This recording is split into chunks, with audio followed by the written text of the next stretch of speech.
welcome and good evening to everyone who's joining us today. For those who I haven't met, my name is Gregg. I'm the new Chief Executive of the National Pharmacy Association. I'm really glad that you're joining us. We've got a few speakers who are going to take you through some of the features of the 10-year plan and what it means for community pharmacy. But I just wanted to have a few words to start off with in terms of the general overview. I mean, I think on the positive side, I think it's great that community pharmacies featured so prominently in the 10-year plan, certainly more prominently than previous similar documents. It says explicitly that the government sees a vital role for community pharmacy in the neighbourhood health centres. So there's clearly some big opportunities here. It's interesting that the 10-year plan says in the next 5 years, it wants to see a transition from a focus on dispensing prescriptions to offering clinical services. And it's also the first time that the government has mentioned community pharmacy managing long-term conditions as well, which I think is really interesting. But it also mentions obesity, blood pressure, cholesterol, and prevention as well with vaccine delivery and screening. I just wanted to say 3 quick things and then a real kind of message out to the whole community pharmacy sector. I think the first thing is, although it's really welcome to hear about the transition from dispensing to services, I think it's absolutely critical that any additional services are fully funded. There's some references within the 10-year plan to modernising with technology, so with robots and hub and spoke and so forth. But I think there's a danger that the government might see that new services can be funded for efficiencies in dispensing. And I think there has to be new money for any new services. And I would go even further than that and say what we need is stability, consistency and predictability in the prescribing side in order for the pharmacies to have the confidence and the income to add those consulting rooms or new staff or robots and bring on new services. Because if you can't predict your income for the next few months and for the next year, it's going to be very difficult for people to make those investments. And I think that's a key message that we have to deliver to the government. It's not an either or. It's not that we stop doing dispensing and we move to services. You need to have both, and you need to have a secure base in your dispensing in order to and the right funding in order to enable new services to be put forward, which then need to be fully funded themselves. The second thing I was going to say is that the neighbourhood health services or neighbourhood health centres, clearly there's a lot more detail that needs to be fleshed out with this policy area, but they're going to be GP-led. Stephen Kinnock referred to it being like an orchestra with the GPs as the conductors. But what that means is that it's really important that community pharmacy is involved right from the start, because if they're not, there's a danger that we could potentially be having repetition of services both within the centres and then within community pharmacy with their new services. So that's clearly a big job for all of us, is to make sure community pharmacies are right at the heart of those neighbourhood health services. And then finally, if community pharmacy is going to manage long-term conditions, and this is the first time that the government has talked about this, clearly we need to look at primary care and how that works, and we're going to have to work really closely with GPs because currently, obviously, there's an incentives program for GPs when they're managing long-term conditions, and how that works is going to need to be really important in order to make it clear for patients so they know where to go. So there's clearly some key opportunities here, but I think my big message in terms of to the wider sector is it's critical that we work together. And if we're calling for different things, if we're disagreeing in public, it's easier for the government to ignore our voice. And if we have pharmacists attacking other pharmacists on social media, it will take our cause backwards and damage our reputation overall. And that's why earlier this week, our new chair, Olivier Picard, who's on the call, wrote out to some of the other organisations in community pharmacy, the IPA and the IPCN, and asked that we can all unify around what we can agree on. there's going to be obviously an almighty tussle in terms of resources within health and within these neighbourhood health services. And that's why I think it's really important that we unify our messaging and we're really clear about what we can deliver. And we all work together to make sure we say the same things and we say them as strongly as possible. So with that, I'm going to hand over, but just to say, really looking forward to meeting more of you as I make my way around the sector. Looking forward to working with you, and I hope that we can realise some of the opportunities that are arising from this document. Thank you. Thank you, Henry. My name is Gareth Jones, and I'm Director of External Corporate Affairs at the MPA, and I'm going to give an overview now of the Fit for the Future, the 10-year health plan for England. Next slide, please. But I'm actually going to start off by looking back to previous major policy documents setting out the long-term plan for the NHS. Just to reflect really on where we've come from. So if you go back to 2010, Andrew Lansley brought out Equity and Excellence Liberating the NHS. So, he was talking about, well, he created NHS England, he tried to reduce NHS management costs, he set up CCGs. In his paper, the only mentions of pharmacy were to do with who would commission community pharmacy, a bit about transparency and pricing and quality and efficiency. So that's all that was referred to in relation to community pharmacy 15 years ago. Move forward to the next one, the NHS 5-year forward view. Oh, sorry, no. Yes, that's right. Thank you. The NHS 5-year forward view in 2014, and now this was led by Simon Stevens, and he promised an upgrade in prevention, public health, trying to break down barriers between GPs and secondary care. He didn't mention community pharmacy once in his 5-year forward view in 2014. He mentioned general practice 36 times. So we weren't really thought about by Simon Stevens in 2014. The next one then, Matt Hancock in 2019, the NHS long-term plan. We did get a few mentions in that, looking at more use of the skills of community pharmacy, but again talking about efficiency and reimbursement. Some role in urgent care, some checking of blood pressures, but most of it actually was about so-called clinical pharmacists working in general practice. So again, not a massive vision for community pharmacy. Yes, next slide, please. Now, what's happened since 2019? Well, first and foremost, we've had the pandemic, and that has hugely changed the way that senior leadership in the NHS thinks of community pharmacy. Community pharmacy is seen as a solution, seen as an agile provider. So the reputation of community pharmacy within those key decision makers in NHS has improved dramatically since the last report. But the MPA, along with other pharmacy bodies, has been very strongly making a case for an expanded clinical role for community pharmacy. So at the end of the pandemic, we brought out a paper called How We Can Help. We followed that up with Making Changes, Meeting Needs. And then actually when the new government came in last autumn, we produced our mission to fix community pharmacy and help fix the NHS, very much building on the language of the new government in our presentation. Next slide, please. So now I want to look at the report, the paper that's come out in the last couple of weeks, Fit for the Future, the 10-year health plan for England. Now that was in response to Lord Darcy, bottom right-hand corner there, who did his review of the NHS, said the NHS is in a critical condition, patients can't get GP or dental appointments. He talked about the 8 a.m. scramble in general practice. He talked about waiting lists being at record levels and outcomes for cancer lagging behind those in other countries. So that was the forerunner to the paper that was launched by West Streeting, Rachel Reeves and Keir Starmer just a couple of weeks ago. And for the first time, actually, we get proper recognition of community pharmacy, so 15 references of community pharmacy. I think it's just important to recognise the progress that's been made over that 15-year period, and that actually community pharmacy is far more central in the thinking of the policymakers than it ever has been in the past. Next slide, please.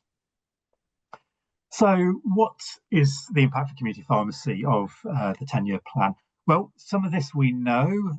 Some of the things we've got little more than a sentence hinting at what they might actually deliver. A key proposal to transition community pharmacy from being largely focused on dispensing medicines to offering more clinical services. Of course, dispensing medicines should always remain at the core of what community pharmacy does, but clearly we welcome the plan to offer more clinical services from community pharmacy.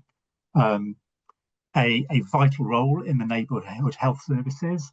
They talk about health being at the heart of the high street through community pharmacy.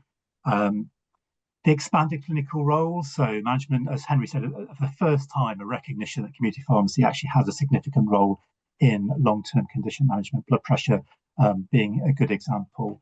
And that's very exciting, and we can think about how we can use independent prescribers to really to enhance the role of community pharmacy. Greater role in immunisation, in screening.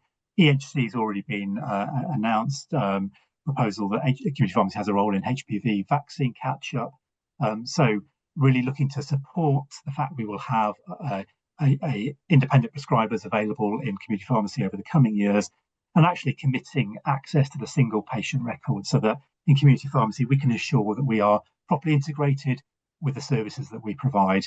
We get the information that we need to deal with the patient, and we can feed back to others in the health system so they know what we've done in community pharmacy. Automation and home delivery. Now we know there's not an awful lot of thinking behind this one, but they do reference the fact that lots of things are supplied to people's homes today directly, and why can't that happen for medicines? Well, medicines are very different to other items that are supplied to your home, and in fact, actually, the NHS simply doesn't have the money to introduce home delivery of medicines. That's probably £2 for each home delivery. The NHS doesn't have that money, so there's a lot of discussion that needs to take place there, and we will be ensuring that government really understands the potential unintended consequences of pushing too hard on a home delivery model. But automation, that clearly there are increasing opportunities to use automation in community pharmacy, and that's something everyone's going to need to think about. Next slide, please. The plan for a very significant enhancement of the NHS app. Lots of different new elements to the NHS app.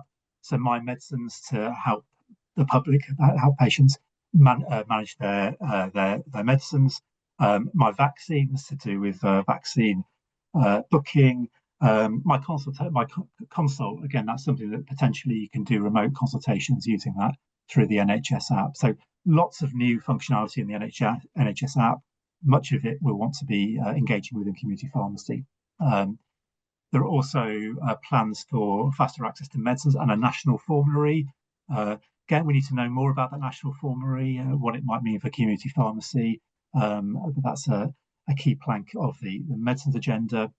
And there's also talk of efficiencies in procurement. Again, we don't know a huge amount about that, whether they're thinking about some elements of central procurement. That's something, again, we'll be wanting to understand more about the government's thinking on that, because there's potential to have a significant impact on community pharmacy. Next slide, please. So I want to have a look now at the implications on the wider system. So just to remind you of Wes Streeting's 3 key strategic transformations that he's looking to achieve. So sickness to prevention, hospital to community, analog to digital. So those 3 themes come through very strongly in this plan. The neighbourhood health service, so patient-centred teams taking on care that's often delivered in hospitals. So, I mean, we're talking about some CT scanners, MRI scanners actually going out into more community locations, but actually a wide range of other services in these neighbourhood health centres. And this links into the aspiration to have integrated neighbourhoods. Again, that's a policy that at the moment is little more than a title, and it'll be really critical for us to ensure that community pharmacy is at the heart of both the neighbourhood health services and the proposed integrated neighbourhoods. There'll be neighbourhood health centres open 12 hours per day, 6 days per week. Now, the current plans would see one for about every 300,000 people. Certainly not neighbourhood in the sense that we mean in community pharmacy, where actually there's a community pharmacy for one for every 5,000 people. So There may be opportunities for community pharmacy to sort of be a spoke to a neighbourhood health centre hub, because clearly they can't do everything when they're at that sort of distance from patients. There's a focus on prevention, helping people make healthier choices. So some proposals about how government will work with supermarkets to encourage people to make healthier choices about their own life. Next slide, please. An aim to narrow health inequalities. Obviously, that's not a new policy, but that is again a stated aim of this policy. Embrace AI. By 2028, they want the NHS app to be effectively a front door to the NHS. Want more continuous monitoring of patients to intervene early before there are exacerbations. Expansion to the weight loss services, genomic services, and an opportunity for Foundation Trust to hold the whole health budget for a population. Now, that's certainly something that some GPs are quite concerned about, because you can see that acute trust may have more influence over primary care services. Now, that's not going to happen everywhere, but we might see some circumstances where effectively Foundation Trust take over a lot of the delivery of primary care. Next slide, please. So what's our initial thought on what this means for community pharmacy? Well, overall, there's a sensible ambition in here to shift more NHS support into community settings. We can certainly support that, making healthcare more convenient for patients and better value for taxpayers. Clearly, we think community pharmacy must be a key part of this transformation. With the right support from government, pharmacies can dramatically improve access to primary care and really help tackle the problems with the 8 a.m. scramble for GPs, and relieve pressure on country's busy hospitals. We brought out a paper in the last few weeks about actually all the people who are currently going to A&E who could actually be seen in a community pharmacy. But as Henry mentioned right at the start, this investment needs to be turbocharged. The investment needs to turbocharge community pharmacies is actually very modest, but absolutely vital, both to our current role and the future role that is envisaged here. And a key message for us remains that the independent economic analysis findings must be delivered. There's a £2.5 billion gap that still needs to be filled in community pharmacy. But overall, we think it's all to play for. The plan is quite high level. The implementation details really haven't been agreed yet, and there are lots of opportunities for us to grab in this plan over the coming years. Next slide, please. So just a few thoughts on what it means, or how our members can start to think about getting ready for this. So, start thinking about skill mix. Above all, get yourself or a member of your team qualified as an independent prescriber. There is going to be an important role for independent prescribers in community pharmacy. Everybody needs to be prepared for that.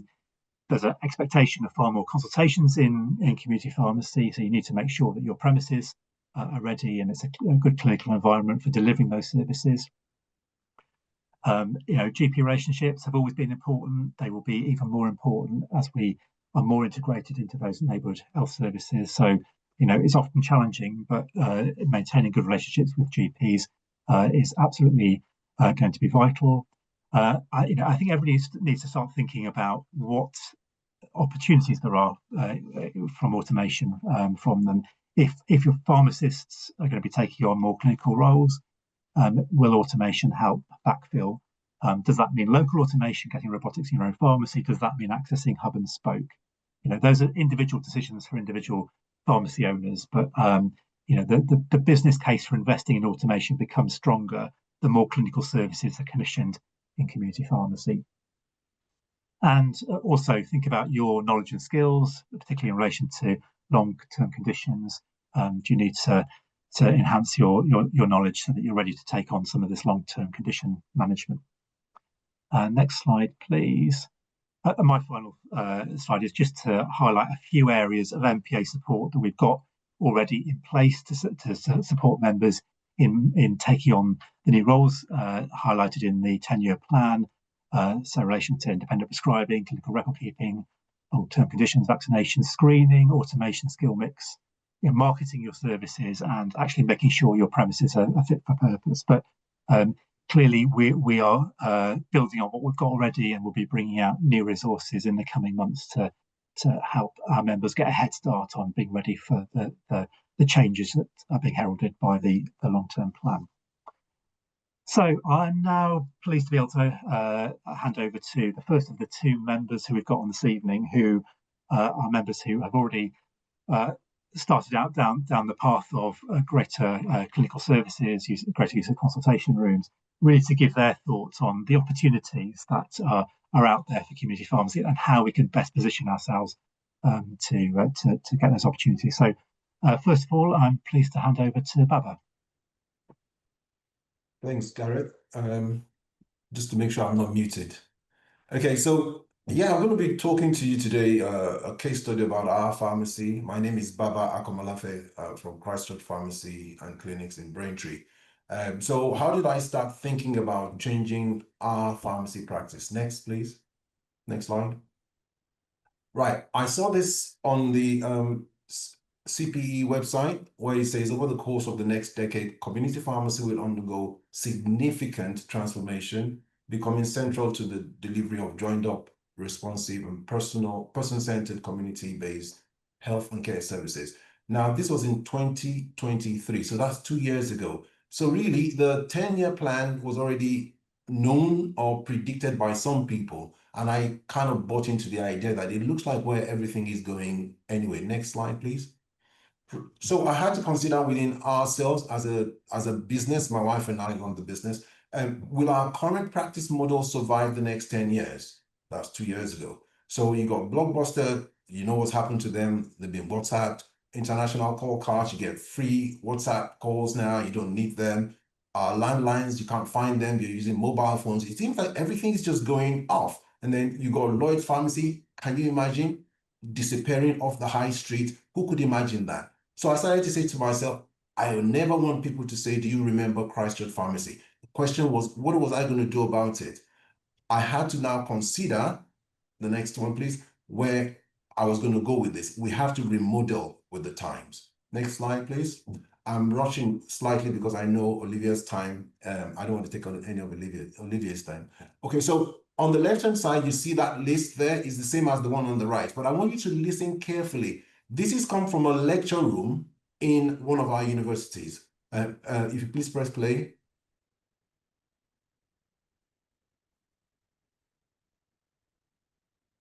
Okay, we can't hear that volume. Okay, I'm going to have to explain what she said. Essentially, what she has said at the lecture room was that at the moment, pharmacies were depending on dispensing to supply 94% of our profit, but that within the next 5 years, that the NHS services are going to move from dispensing to clinical services on a 50-50 basis. So the CPE said 2 years ago, 10 years. The lecturers are teaching our undergraduates that within 5 years from last year. And then the NHS 10-year plan has come out and said it's a 10-year plan, but within 5 years, dispensing is going to give way to a lot of clinical services. So it's kind of consistent, isn't it? It's the same message being said to us again. Next slide, please. Right. So we had myself actually gave a talk on this on the masterclass for the MPA. What changes are needed to have a vision beyond scripts, beyond dispensing? Next points, please. Okay, so I know you asked for 5 things. I've only got 3, but indeed, what I've actually only got 1, and that is the change of mindset. Because without a change of mindset, you can't change where you're going. Without changing, if you want to change where you're going, you got to change the model with which you go there. So when I started to think about our 10-year plan, I thought, how do I see myself in 10 years? And then I worked my way backwards. How do I get the team along? Because it's not just the mindset of the pharmacy owner or the head office, it's the mindset of every member of the team that has got to go ahead into the 10-year plan so that they can buy into the mission, and then you establish a model. So establishing a model without buy-in from the team could be a failure. So next slide, please. Right. Pharmacy is called community pharmacy now, but it used to be called retail pharmacy a lot. And most people were trained into making every sale count. But now we're thinking differently. We've got to prepare for every contact. We've got to make every contact count. And we need to follow up every contact. That's the only way we're able to do the opportunistic things that will be required for the prevention services that are required. So I had to start wiring the team members to say, blood pressure services are coming in and going in every time. If you think the person who's coming in front of you is only come to collect the medication, then you're thinking £1.50. But if you're thinking about blood pressure, you're thinking £10, £15, NMS, £30. That's where the money is at. So we had to change the mission. And then the next slide, please. Okay, I think I might be rushing my talk. I'll just slow it down a little. A change of model. Now, we're talking about 3 Ps. Can I have those 3 Ps, please? So you got your premises, your personnel, and your practice. Remember, with a different mindset, you need to change the way where you're going, and then you need to change what you're going with accordingly. I'll spend a bit of time on the change of premises. So the next slide, please. This was a few years ago with me looking, I think I had black hair there, not a lot of gray hair. But anyways, I'm looking at my pharmacy. I'm taking a picture and thinking, what do I do with this space? You can see the tenor lady on the left, and on the right-hand side, you can see the health monitor.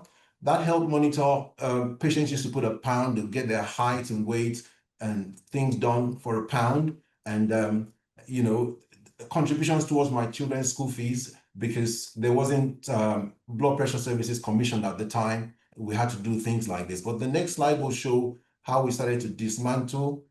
Next 2, please, and then the next one. Okay, fantastic. So on the top left, you see us packing up this tenor lady. We gave it to a charity in a hospital nearby, because I thought, you know what, you guys sell that and make some money from it. We pulled down the staff room wall, and if we please play the video, you'll see what that space looks like now.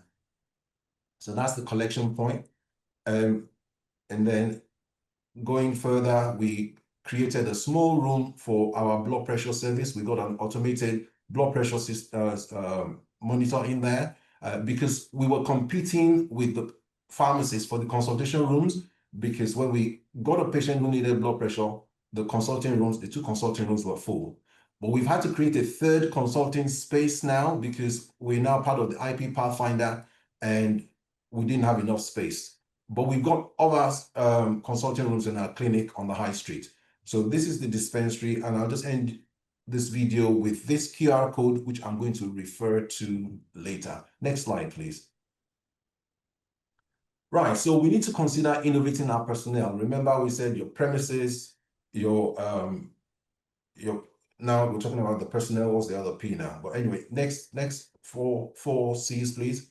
Okay, so with regards to personnel, you need to consider the capacity of your personnel, because if you want more, you got to have capacity to receive it. So we consider that if our staff are dispensing all the time, doing accuracy checks, how are they going to get time to provide services? And then the competence, I think the competence is the easiest thing. I know it's tough to pass the exams for IP and stuff like that, but there are many people who have passed their IP exams and they don't have the services to provide it. They don't have the time to do the services. So it's a lot that needs to go into that. The capability of these things being able to happen where we've got the software and everything to allow people to be free to do the admin work and everything to make things work. And then we're talking about collaboration as well. At our premises, we host nurses, we host audiologists. My wife's a GP who's left the NHS to work full-time in our business. So that collaboration allows us to call ourselves a health center. We're not just a pharmacy premises, which is good enough, but we want to expand and show ourselves as capable to do much more than just a pharmacist, the regular pharmacy. Next slide, please. So we need to innovate our practice. We need to consider automation. The next 4, please. So consider automate your dispensing. If you can't afford to get a robot like we have, you want to consider outsourcing your dispensing. Hub and Spoke is going to expand in October, giving us opportunity to leverage on other people's investments. So if you've got a small pharmacy, you've got to think about increasing your capacity to do more services by freeing up the things that you're doing now for the robot to do or for the hub and spoke to do. You need to digitize processes. Now, I'm sure many of us are aware of the QR code we get during flu jabs from Farm Outcomes, where you scan and the patient can pre-consult. Now, we pre-consult everything. Our blood pressure service, we pre-consult on the phone, we pre-consult anybody who walks in to speak to the pharmacist. Their presenting complaint is done on their mobile phone. They scan it, take a seat, and in that way, we're able to take as many patients as want to give the presenting complaint, because once they've done that, it prints out on a printer and they get dealt with individually. So generally what we want to say is you're going to consider the change of mindset, consider the change of mission, and therefore build a model accordingly. Take the whole team with you, because your mindset is not enough to follow through. I've had people who bought robots and the team have not bought into the robot, and therefore they say a robot does not work. No, it does work. It means that everybody is not involved with the practice, but the head office has thrown things at them without taking them along with them. I want to leave you with the last page, just the last picture. I hope I'm still on time. Next slide, please. Now, someone put this on a WhatsApp group and they were really disheartened to see this. We need to support each other. Now, we've got the National Pharmacy Association doing what they're doing right now, and I'm really grateful for that, to support us on a national basis. Henry is going about trying to visit people door to door, but we have to be our brothers' keepers as well. We've got to be grassroots leaders, come together and encourage each other and build our profession. What you're looking on here is not what we want the public to see. Pharmacies closing down is not helpful to any of us. There's enough clinical services coming our way. We don't have enough pharmacists to actually handle what's coming, because the GPs will not be able to cope with the shift from hospital to community. So we need to prepare, we need to change the things we're doing and be ready for the future. I'm really pleased to introduce our chairman, the chairman of the NPA, Olivier Picard. I hope I haven't taken any of your time. Over to you, Olivier. You never take too much of my time, Baba. It's a pleasure to hear you, and I have to say, it's very empowering to hear your story. You say it as it is. You take us through your journey, and I'm going to propose to do the same here. I normally do this presentation and take an hour over it. Today I'm going to rattle through in about 10 or 15 minutes. So forgive me for perhaps the lack of detail. But it's important that you understand that as a pharmacist, I not only chair the NPA, but I also run and work in my community pharmacies. And therefore, I feel you. I am with you, and I'm going on that journey with you. So welcome, everyone. New Days Pharmacy is positioning itself within the 10-year plan already, and has been doing so for some time. We'll see that in just a second. And we have, over the last, say, 5 or 6 years, moved from a traditional dispensing model to a service-driven business. And that's just not NHS or private, but both. So New Days Pharmacy, for those who don't know, it's a small group. I generally say it's an insignificant group, because 4 pharmacies is nothing. Trust me, it's more than one, and it's more than 4 times the trouble. But what is great is that through sort of service development and acquisition, we have managed to grow and be a stable business. What happened really 5 years ago is I went into COVID vaccination into quite a big way, setting up a vaccination site outside of my pharmacy. That, along with the other services that I was able to put in place during COVID, led to the group being recognized as Pharmacy Business of the Year in 2021. This was a huge pride moment, not just for me, but for my team, the people that are in the pharmacies day in, day out, on the counter, helping patients. Next slide, please.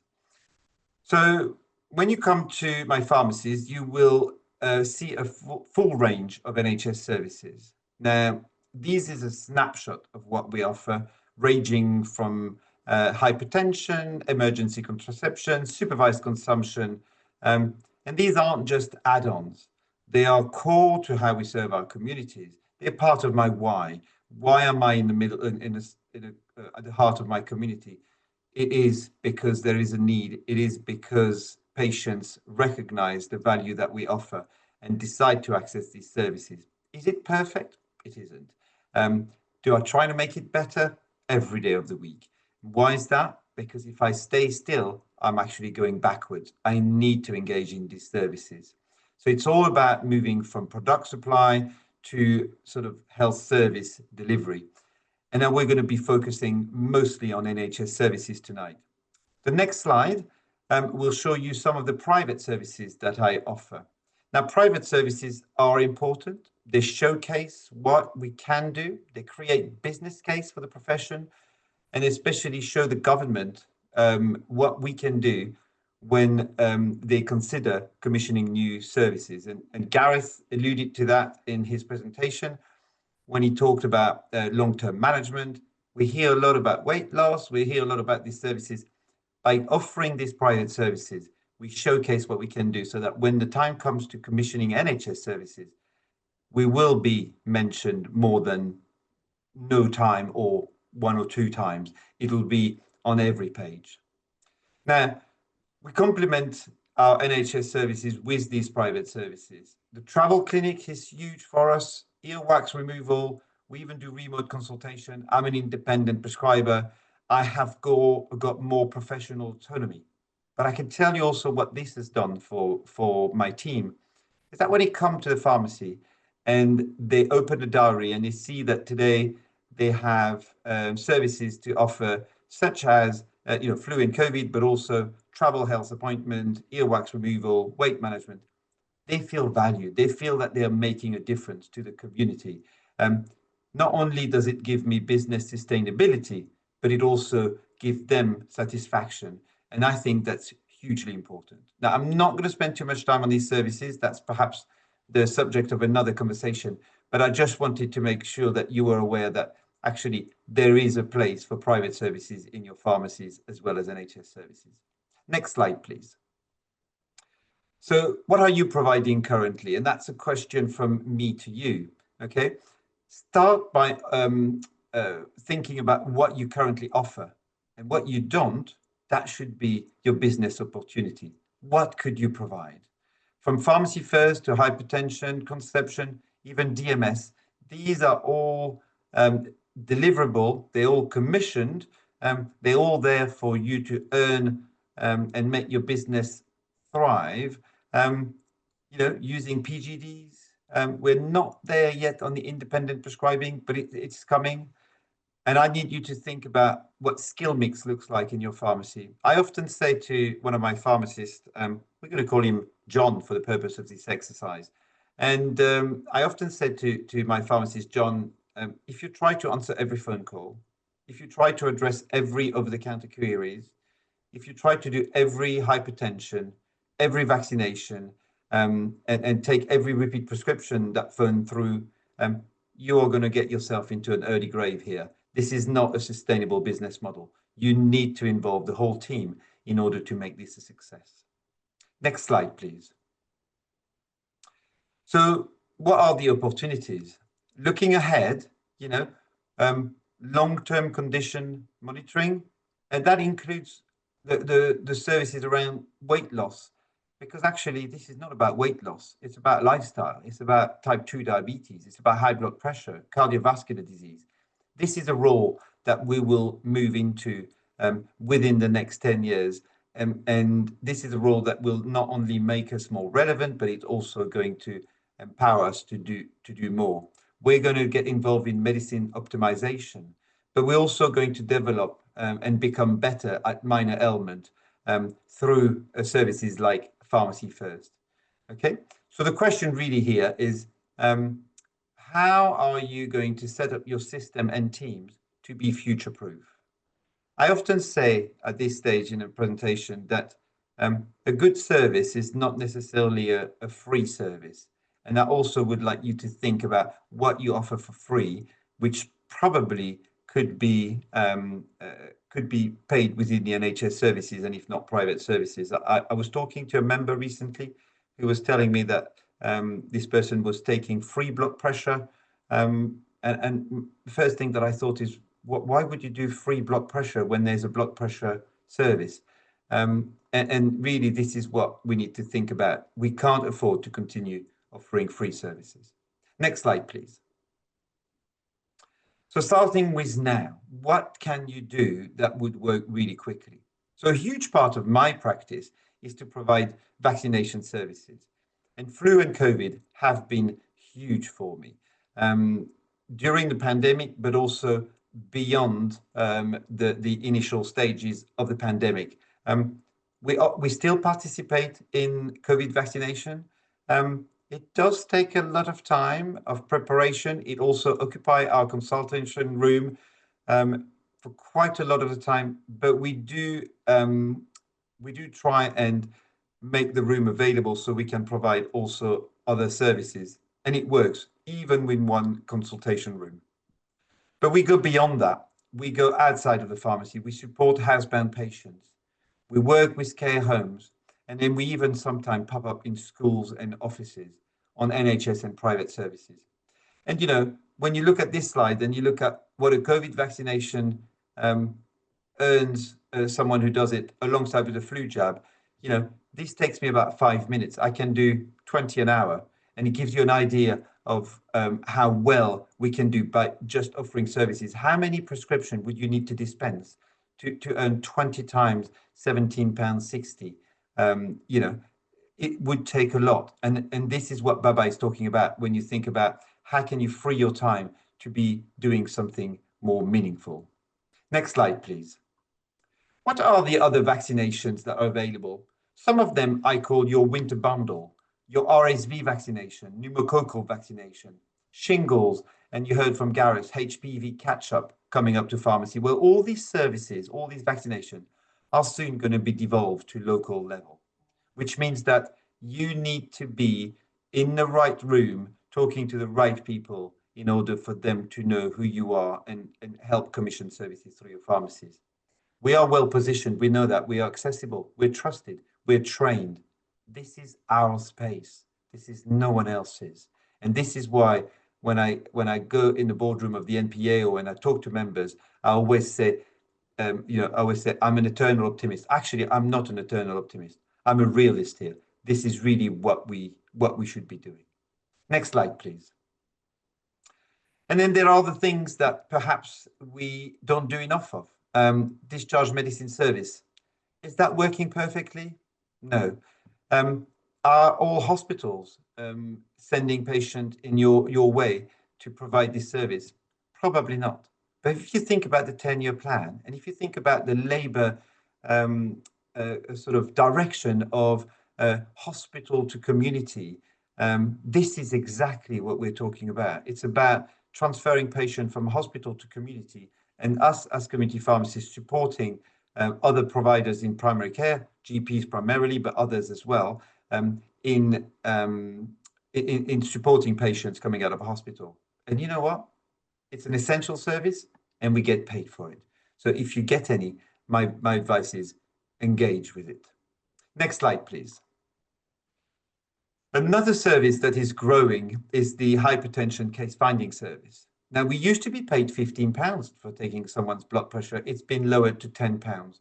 And that goes against what I said earlier about the government accepting to increase the fee for delivering services. Actually, they've reduced that one. The main reason they have is because they wanted to increase the BPM fee to encourage more pharmacists to participate.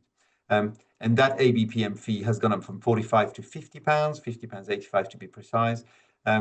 You don't need a referral from a GP. And I'll be honest, I provide weight loss service in my pharmacy privately. And And whenever I start a new patient, I take their blood pressure, and they're all over 40 pretty much. And I can always register their blood pressure on the point of care under the NHS. So I link a private service with an NHS service. And very often I fit them up with an ABPM. Why is that? Because they carry too much weight and they're very likely to be hypertension or hypertensive patient. So think about link selling your private and NHS services. Next slide, please.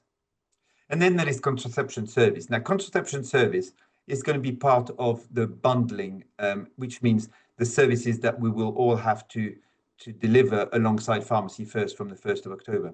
That has gone up from 18 to 25 pounds, an increase of nearly 40%. And that's also a recognition of the clinical services that we community pharmacists will be offering very soon in all our pharmacies. Next slide, please. And then we have Pharmacy First. Pharmacy First is by far the biggest opportunity that we have to showcase the clinical services and knowledge that we have. We are medicines expert. You've heard me say this before. I'm saying it to you again. There are a lot of a lot of pharmacists out there who have clinical knowledge beyond what they believe is actually, or what other healthcare professionals believe that they can do. And participating in Pharmacy First is the most important thing that you can do, not just for yourself, but for the profession. Because if we can deliver on this, we will free time for GPs, and we will also showcase what we can do. The NHS will have no choice but to increase the number of conditions being treated on the Pharmacy First. This is only going to grow. Now, is it perfect? We know it's not. And we know that the GP referrals are ad hoc. You might have seen, if you follow me on LinkedIn, that I've been ranting about this for the last couple of months, about receiving prescription for uncomplicated urine infection, for nitrofurantoin. It infuriates me that my local GPs continue to see patients and prescribe for them. They've got lots of excuses as to why they do that. The point is that I'm here, I'm available, and I'm willing to participate. And I think in time, by just chipping at it, little by little, we will get there. And if that's you as well, just keep talking to your surgeries. Next slide, please. Now, relationship is absolutely everything. Integration means visibility, and it means likely participation into services. So my advice to you today is join your ICB meeting. Get involved in your local primary care network or your new neighborhood clusters that will be operating in the coming years. Make time for your LPC work, join your LPC, participate. Reputation is here. It will help you build consistency. It will help you build your presence. As an NPM member myself, I like to share my story because I think that with everything that we do, it leads to more. I started participating in COVID vaccination because locally people knew that I was an active member of the local system, and they came to me and said, please help us deliver COVID vaccination. That's how it all started, and that's how my business model shifted, and that is where I think your business model can shift as well. Next slide, please, and you'll be pleased to hear this is the final slide. Make time for change. Change doesn't happen by accident. Invest in your team and invest in yourself. Review how you use your time. Remember my pharmacist, John, who wants to answer every phone call, who wants to speak to every patient, who wants to do everything in his consultation room. He can't do everything. So empower your team to support you and shift from being reactive to proactive, because pharmacists' future is in services. And I believe that the future is already here. We heard Baba talk about this. It started a few years ago, and you need to jump on that bandwagon now so you don't just become sustainable, but you thrive in the future. So thank you all for listening. I'm going to hand over back to Henry now. Hopefully we'll be able to see some of the questions, and we're here for you. If there is ever anything that myself or anyone that the team at the NPA can do, please reach out. We're here to support you. Thank you, Henry. Thank you very much, Olivier. So just looking at some of the questions that have come in, Gareth, there's a question about how distance pharmacy fits into the 10-year plan. I don't know if you wanted to respond to that one. Yes, I certainly can. I mean, one area, of course, is the reference to home delivery. But as I said earlier on, I mean, there's still very little information about what they're actually looking for there. But distance selling pharmacy isn't specifically mentioned, but whether distance selling pharmacies may be able to take on the long-term condition management, that's certainly a possibility. It doesn't say it has to be delivered from a bricks and mortar pharmacy. I mean, I think it's going to be more difficult for distance selling pharmacies to be able to fully work with the neighbourhood health services. But again, we still don't know the full details. People within DH and NHS England were saying, this report was published on a Thursday, and on Friday they started to work on how to implement it, because actually it is only a high-level report. It's got loads and loads of ideas in, but there's still much more detail to be worked through. Thanks, Gareth. And I think probably another one for you, which is what are the time scales for the anticipated changes? Well, they do reference changes to pharmacy over a 5-year period, but that's really the only time reference that's been included. And I think when we think forward to how this will be implemented, it will be implemented through the community pharmacy contractual framework, or at least a lot of it will, for community pharmacy. The next opportunity to change there is April 2026.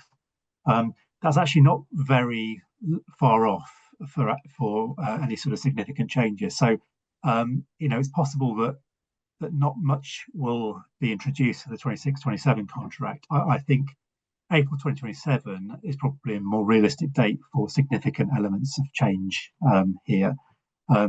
We were talking recently to senior people in NHS England who were saying that actually, that they think that the dispensing model is going to change significantly over the next 5 years. They're not entirely sure how, and they're not entirely sure about the time frame, but they don't see the existing model still being as it is, in 5 years' time. So, as I say, there's a lot of detail we can't pin down yet at this stage. Only some guidance on what the timelines are. But this government has got a general election to face in 4 years' time. They want to be able to show that they've made positive change to the NHS.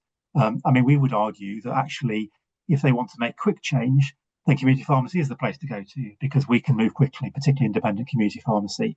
If they want to bring in some of this long-term condition management in community pharmacy, we can make that happen pretty quickly, as we showed with the Pharmacy First service when that was first introduced. So, I mean, we would be arguing to be at the front of the queue for some of these changes.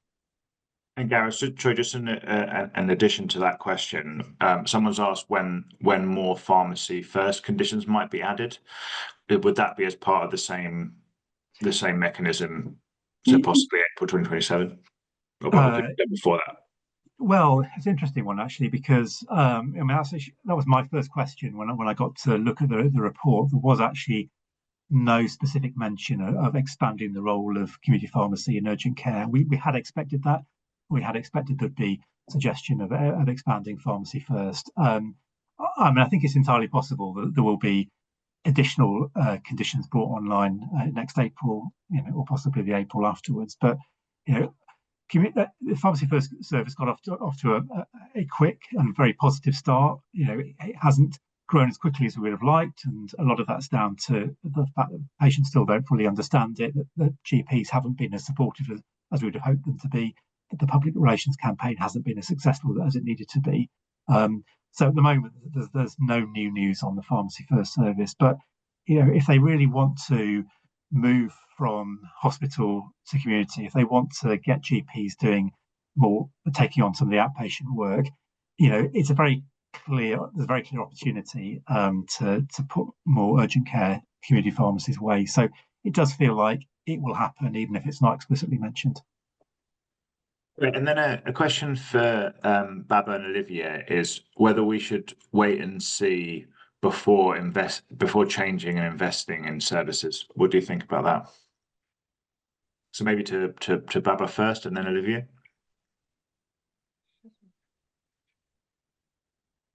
I think you're on mute, Baba. Yeah, there we I'll go. make sure I'll mute myself. Okay, so I mean, we just got to think practical. We got to be proactive. We can't wait. If someone was going to throw balls at me, I'm going to have my hands like this, the capacity ready to receive. And I think to have my hands behind my back, waiting to see what will be thrown at me, is to miss the point. Now, as Gareth said, there are some things we know, there are some things we don't know, and we can create things that are best ready for the best case and the worst case scenario.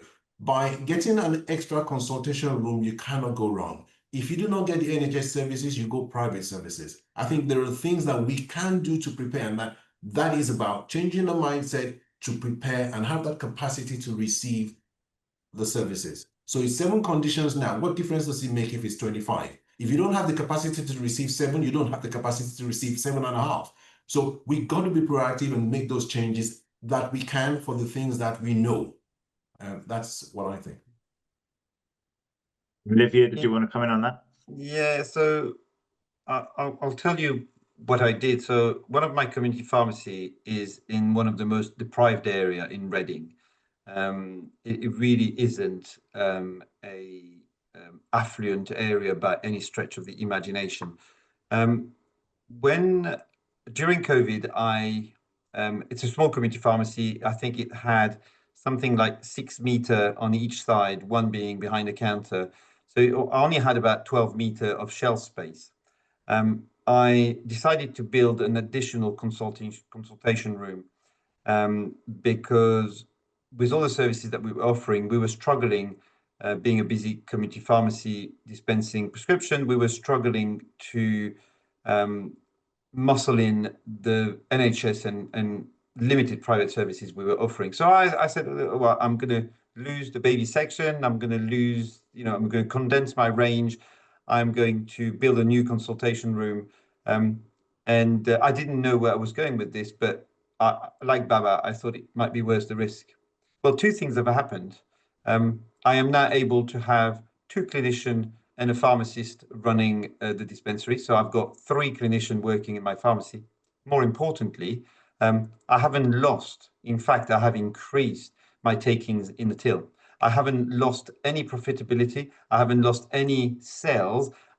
My retail sales have gone up since I've done this. Why is that? Because I got rid of a lot of items that were taking a lot of space for very little margin. And I've focused on the things that sell in my pharmacy.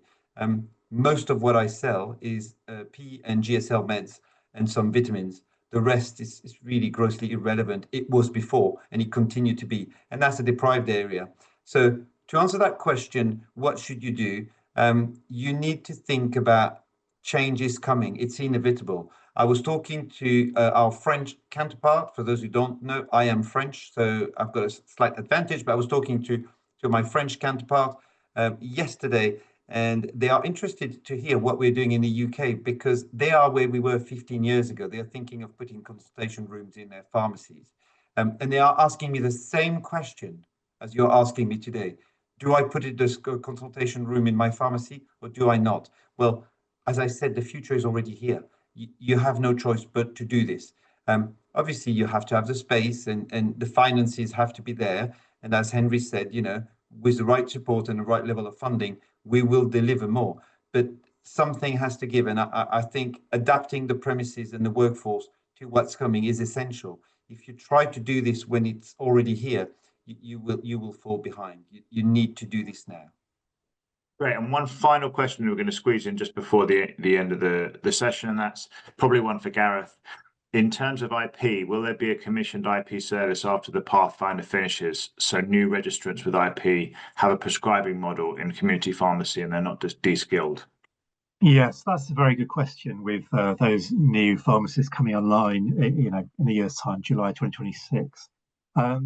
So, the long-term condition management service almost certainly will be underpinned by independent prescribing. I don't think that's going to be online for next April, so perhaps there won't be anything ready immediately. But that we would hope that is one of the first to come through, possibly within 12 months. So as you say, that those new IPs don't get de-skilled. I mean, the other area we might be able to use IP in the coming years is Pharmacy First. So, that's been built currently as a service using PGDs.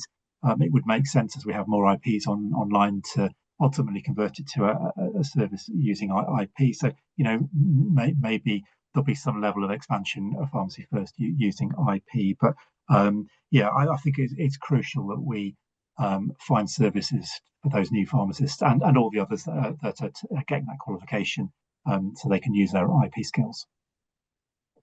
And we've finished bang on time. So I just wanted to thank all of the speakers and say thank you very much for joining us, and wish you a really good evening. And please join us again for another event in the future. Thank you.